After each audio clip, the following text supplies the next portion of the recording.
किसी ने बड़े कमाल की बात कही है कि इंसान जब गलत काम करने जाता है तो आगे देखता है, पीछे देखता है, लेफ्ट देखता है, राइट देखता है, बस ऊपर देखना भूल जाता है। दोस्तों, मैं हूँ आयुष कुमार। एक बड़ी छोटी सी कहानी एक महात्मा जी की, जो अपने शिष्य के साथ भ्रमण पर निकले हुए थे।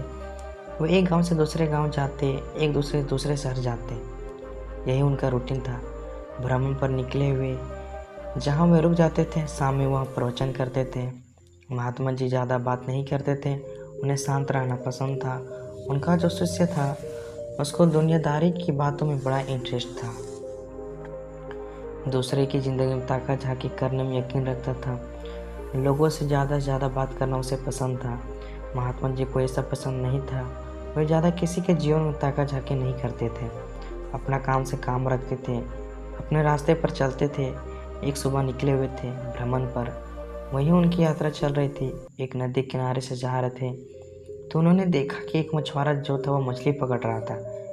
गुरुजी तो अपना चुपचाप, महात्मा जी तो निकल गए। शिष्य से रहा नहीं गया। वो दौड़ कर के मछुआरे के पास गया और उसको जाकर के अहिंसा का उपदेश देना शुरू किया कि तुम्हें हिंसा नहीं करनी चाहिए, काम करो, ये है वो है, बहुत से समझाया। मछुआरों ने शुरू में रिक्वेस्ट नहीं किया, शुरू में ज़्यादा बोला नहीं, लेकिन जब उसी से बोले ही जा रहा था, ज्ञान पर ज्ञान दिया जा रहा था, तो मछुआरा था वो गुस्सा हो गया। दोनों के बीच में बहस होना शुरू हो गई। मछुआरे ने कहा, मेरा काम है, मुझे अपने काम करने दो, तुम कौन होते हो मुझे बीच में बोलने वाले। धीरे धीरे बहस बढ़ती गई और झगड़ा शुरू हो गया। माता जी ने पीछे पलट कर देखा तो उनकी आदत मालूम थी।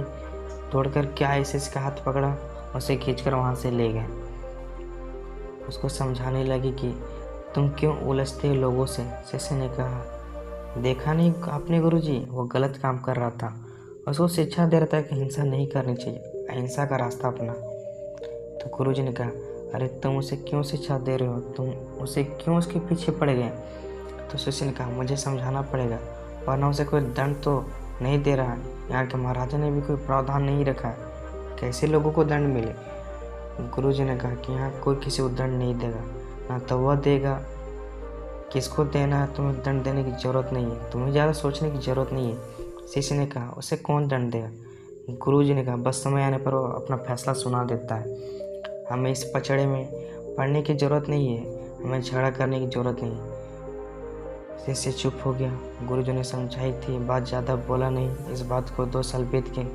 कमाल हुआ कि उसी रास्ते से वापस जा रहे थे। वही सुबह का समय था। नदी के किनारे दृश्य बदला हुआ था।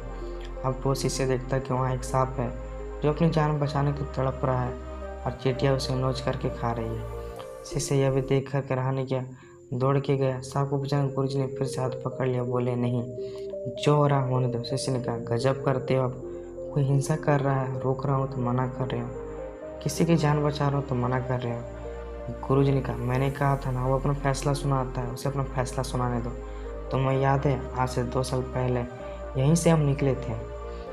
यह जो सांप है मछुआरा था, मछलियाँ पकड़ रहा था, और मछलियाँ चींटियाँ बन चुकी हैं। मछुआरा मरने के बाद अगले जन्म में सांप बन चुका है, अपनी करनी का फल भोग रहा है। तुम उसे मत रोको, और अगर रोकोगे इसमें तुम्हारा ही नुकसान होगा।